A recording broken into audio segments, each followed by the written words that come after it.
Morning to all. हमारी जो last class हुई थी उसमें हमने बेसिडियो माइकोटीना का जो एक मेंबर था पक्सीनिया, उस पक्सीनिया की लाइफ साइकिल को डिस्कस किया था। आज हम पक्सीनिया की लाइफ साइकिल के साथ में एक नया मेंबर स्टार्ट कर रहे हैं, अगैरिकस। पहले हम पक्सीनिया की लाइफ साइकिल को डिस्कस करेंगे, देन हम अगैरिकस के जो स्पेशल फीचर्स हैं उस पर बात करेंगे। तो देखिए, जो पक्सीनिया का लाइफ साइकिल है जिसमें प्राइमरी होस्ट जो था वो वीट था और जो सेकेंडरी होस्ट था वो बर्गैरिस के लीव्स था। यहाँ पर 5 टाइप के स्पोर्स का फॉर्मेशन हुआ था। एक फर्स्ट स्पोर जो था वो यूरिडोस्पोर्स था, देन यूरिडोस्पोर्स के बाद टेलिटोस्पोर्स के जर्मिनेशन से बेसिडियोस्पोर्स बना, देन पिक्निडियोस्पोर्स और देन एशियोस्पोर्स। यहाँ जो एशियोस्पोर्स बनता है इसके अंदर जो माइसीलियम है वो फ्यूज़न, क्योंकि पिक्निडियोस्पोर्स के स्टैंड्स के बीच में फ्यूज़न हुआ था स्पर्मेटाइजेशन की प्रोसेस से, जिससे एशियोस्पोर्स का फॉर्मेशन हो गया था। ये जो एशियोस्पोर्स बने थे, ये एशियोस्पोर्स क्या करते हैं, एयर डिसमिनेशन के थ्रू ये एयर में आ जाते हैं और यहाँ पर जो माइसीलियम होता है वो डाइकैरियोटिक टाइप का होता है, क्योंकि पिक्निडियोस्पोर्स के जो थे स्पर्मेटाइजेशन फ्लेक्सस हाइफा के थ्रू हो गया था स्पर्मेटाइजेशन का प्रोसेस, जिसके कारण वो मोनोकैरियोटिक माइसीलियम डाइकैरियोटिक माइसीलियम में कन्वर्ट हो गया था। तो सबसे पहले क्या होता है, ये जो एशियोस्पोर्स हैं ये एयर के कांटेक्ट में आते हैं और जर्मिनेट करते हैं। ये जब जर्मिनेशन होगा तो ये जर्मिनेशन अपने प्राइमरी होस्ट यानी वीट को इन्फेक्टेड करते हैं, देन जर्मिनेट करते हैं। तो प्राइमरी होस्ट वीट को इन्फेक्टेड करेंगे, वीट को जब ये इन्फेक्टेड करते हैं तो यहाँ पर माइसीलियम क्योंकि डाइकैरियोटिक था तो ये किस तरीके का माइसीलियम फॉर्म करेंगे, ये डाइकैरियोटिक माइसीलियम ही बनाएंगे।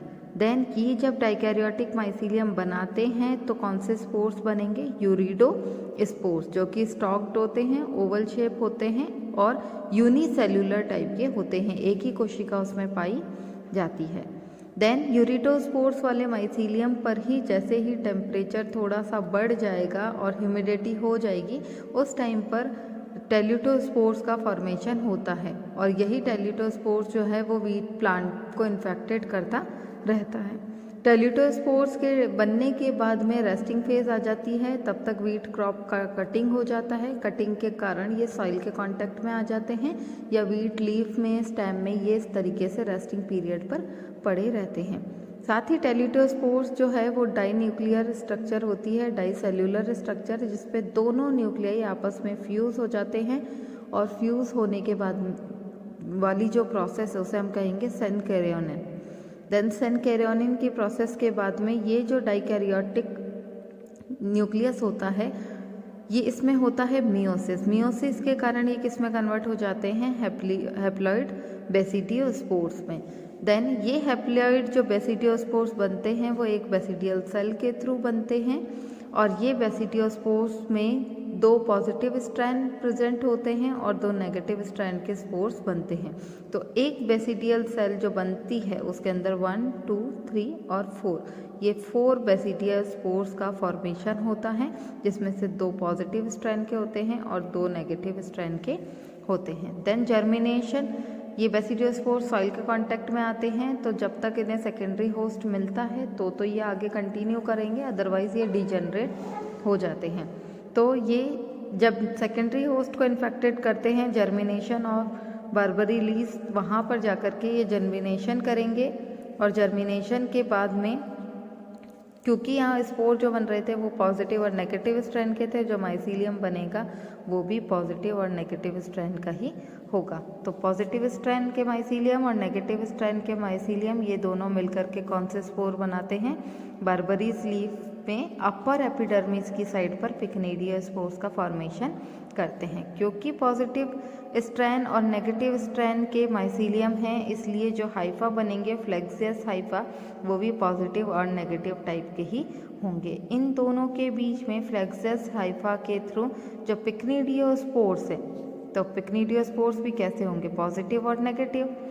माइसीलियम है, माइसीलियम इलोंगेटेड होकर के ही तो पिक्निडियोफोर का डेवलपमेंट करता है और इन्हीं पिक्निडियोफोर पर क्या बनता है, पिक्निडियोस्पोर्स। तो पिक्निडियोस्पोर्स कैसे बनेंगे, पॉजिटिव और नेगेटिव टाइप के पिक्निडियोस्पोर्स बनेंगे। इन दोनों के बीच में स्पर्मेटाइजेशन का प्रोसेस होता है, जिसमें दोनों मतलब पॉजिटिव और नेगेटिव स्ट्रैंड के जो हमारे स्पोर्स है पिक्निडियोस्पोर्स, वो दोनों आपस में फ्यूज्ड होते हैं, तो दैट इज कॉल्ड स्पर्मेटाइजेशन। इनके फ्यूजन से अगेन डाइकैरियोटिक माइसीलियम का फॉर्मेशन होता है और वहाँ पर लोअर एपिडर्मिस, वेंट्रल सरफेस के लोअर एपिडर्मिस पर एक एसिडियम फॉर्मेशन होता है। एसिडियल कप बनता है, बेल लाइक स्ट्रक्चर, जिसे हम कहते हैं एशियल कप, और इसी एशियल कप पर अगेन एशियोस्पोर्स का फॉर्मेशन होता है। देन यही जर्मिनेट करके यूरिडो, टेलिडो, बेसिडो फॉर्म करता है। तो ये कंप्लीट लाइफ साइकिल जो है वो 2 होस्ट में चलती है, प्राइमरी होस्ट वीट यानी ट्रिट्रिका मैस्टिवम, और सेकेंडरी होस्ट जो है वो है बार्बरिस वल्गैरिस का लीफ। ये यहाँ तक डिप्लोफेज है और हैप्लॉइड फेज है। इस तरीके से पक्सीनिया की लाइफ साइकिल कंप्लीट होती है। यहाँ तक तो था पक्सीनिया का लाइफ साइकिल। नेक्स्ट हम एक नया टॉपिक स्टार्ट कर रहे हैं, वो है अगैरिकस, बेसिडियोमाइकोटिना का ही मेंबर है। तो एक तो पक्सीनिया हमने पढ़ लिया है, दूसरा है अगैरिकस मशरूम। देखिए systematic position, kingdom Mycota, division Eumycota, subdivision Basidiomycotina, class Hymenomycetes, order Agaricales, family Agaricaceae and genus is Agaricus. Common name mushroom, आप सभी ने खाया भी होगा, एडिबल फंजाई होता है। इसको हम फूड की फॉर्म में काम में लेते हैं, खाने के लिए भोजन के रूप में इसे काम में लिया जाता है। It's a saprophytic fungi. Saprophytic का मतलब होता है ऐसी फंजाई जो अपना न्यूट्रिशन, जो अपना फूड जो है पूरी तरीके से डेड ऑर्गेनिज्म से लेती है, मृत जीव से अपना भोजन लेती है, उसे हम कहते हैं saprophytic fungi. Common name mushroom. कुकुरमुता आपने सुना होगा क्योंकि ये रैपिडली ग्रोथ करता है, बहुत फास्ट ग्रो करता है, इसीलिए इसे कुकुरमुता भी कहते हैं। मशरूम आपने खाया होगा, एडिबल फंजाई है इसीलिए। इट्स अ टेरेस्ट्रियल, ये स्थल पर पाई जाने वाली फंजाई होती है। Edible guild fungus. Guild fungus इसलिए बोला जाता है क्योंकि जब आप मशरूम का स्ट्रक्चर देखेंगे तो यहाँ पर नीचे की तरफ, जैसे अगर हम एक बात बोले कि अम्ब्रेला आपने देखा होगा, तो जो ऊपर का क्लॉथ पार्ट होता है अम्ब्रेला का ऊपर वाला पार्ट, उस क्लॉथ पार्ट के नीचे जो आयरन का रॉड सा होता है, वो आयरन की रॉड की तरह ही नीचे की तरफ यहाँ पर 300 से 600 तक गिल्स प्रेजेंट होती है। गिल चैम्बर पाए जाते हैं मशरूम के अंदर। तो जो गिल चैम्बर की प्रेजेंस के कारण यहाँ पर इसे एडिबल गिल्ड फंगस भी कहते हैं। इसके साथ ही it's rich in cellulose and lignin material. इसमें सबसे ज़्यादा सेल्यूलोज प्रेजेंट होता है और लिग्निन की प्रेजेंस होती है, इसीलिए इसे खाया जाता है। इसलिए थोड़ा सा इसका टेस्ट जो है वो दूसरे टेस्ट से अलग लगता है, क्योंकि सेलुलोज जो है वो एनिमल फूड के अंदर इंक्लूड किया जाता है कि एनिमल जो है वो उसका डाइजेशन इजीली कर पाते हैं। इसके साथ ही the basidiospores germinates to produce the primary mycelium. यहाँ पर एक चीज़ देखिए कि जो ये थैलस है, ये थैलस को हम 2 डिफरेंट पार्ट्स में डिवाइड करते हैं, 2 पार्ट्स के अंदर। एक तो है फ्रूटिंग बॉडी और बेसिडियोकार्प। फ्रूटिंग बॉडी तब बनती है जब सेक्सुअल पार्ट का डेवलपमेंट हो रहा होता है, और सेक्सुअल पार्ट के बनने के बाद में जब उनके बीच में फ्यूज़न होता है तो जो जाइगोट बन रहा है, वो जाइगोट जिस जगह बनता है उसे हम कहते हैं फ्रूटिंग बॉडी। तो ये वाला पार्ट जो है ये हमारा फ्रूटिंग बॉडी वाला पार्ट होता है, जिसे हम बेसिडियोकार्प कहते हैं, और नीचे वाला पार्ट जो है ये हमारा वेजिटेटिव माइसीलियम। तो 2 पार्ट्स में डिवाइड होता है, एक होता है वेजिटेटिव माइसीलियम और दूसरा होता है बेसिडियोकार्प। तो यहाँ पर जो बेसिडियोस्पोर्स बनेंगे वो इस गिल चैम्बर के अंदर बनते हैं। The basidiospores germinate to produce the primary mycelium. तो यहाँ गिल चैम्बर के अंदर बेसिडियल स्पोर्स का फॉर्मेशन होता है, और बेसिडियल स्पोर्स जो इस जगह बनेंगे उनके जर्मिनेशन से अगेन प्राइमरी माइसीलियम का डेवलपमेंट होता है।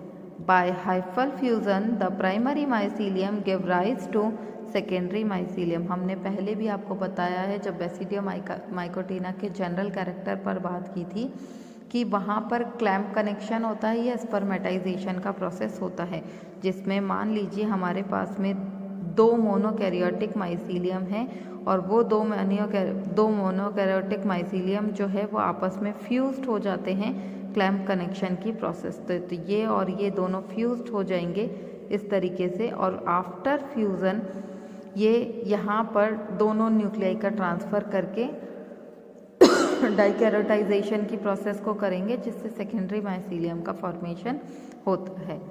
यहाँ पर थैलस जो है वो डिवाइड होता है 2 पार्ट्स में, एक है वेजिटेटिव माइसीलियम और दूसरा होता है फ्रूटिंग बॉडी और बेसिडियो कार्प।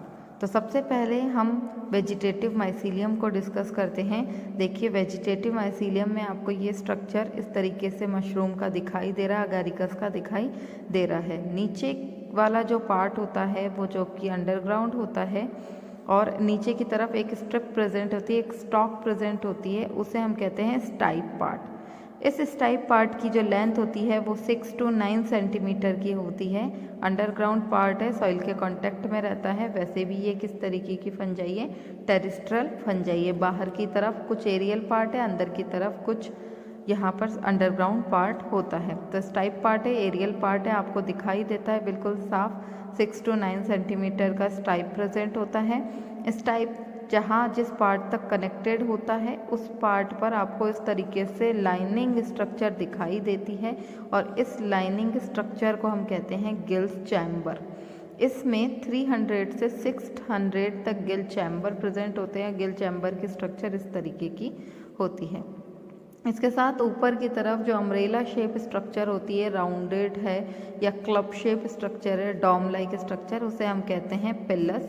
और ये पिलस जो है ये 5 to 10 सेंटीमीटर लॉन्ग होता है। मतलब यहाँ से यहाँ तक की जो है विड्थ इसकी वो 5 to 10 सेंटीमीटर तक की होती है।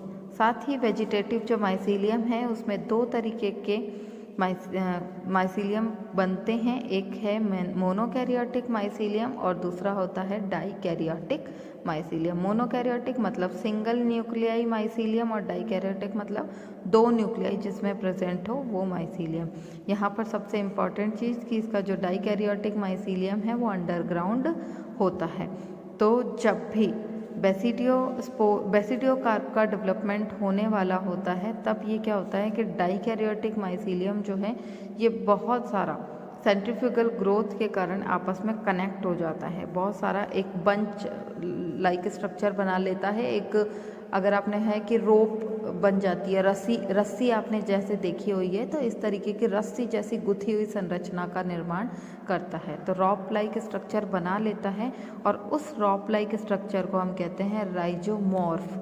तो ये जो राइजोमॉर्फ है आगे जाकर के यही राइजोमॉर्फ जो है वो फेरी रिंग्स बना लेता है और इस फेरी रिंग्स वाले पार्ट को ही हम क्या कहते हैं, बेसिडियो कार्प। डाइकैरियोटिक माइसीलियम क्या करेगा, आपस में कनेक्ट होगा, कनेक्ट होकर के एक रॉप लाइक स्ट्रक्चर बना लेगा, एक गुथी हुई संरचना बनाता है और उस गुथी हुई संरचना को हम क्या कहते हैं, राइजोमॉर्फ। और राइजोमॉर्फ आगे चल करके एक फेरी रिंग्स में कन्वर्ट हो जाता है। फेरी रिंग्स का मतलब होता है कि आपने जो फेरी टेल्स देखी होंगी, परियां जो है उनका जो फ्रॉक होता है, जो ड्रेस वो पहनती हैं, तो उसमें जिस तरीके की ऐसी फ्रिंज वाली और इस तरीके से फ्रिल वाली जो स्ट्रक्चर है उस तरीके की संरचना का निर्माण करता है, उसे ही हम क्या कहते हैं, बेसिडियो कार्प। तो ये था अगैरिकस का जनरल स्ट्रक्चर और उसका एक्सटर्नल मॉर्फोलॉजी।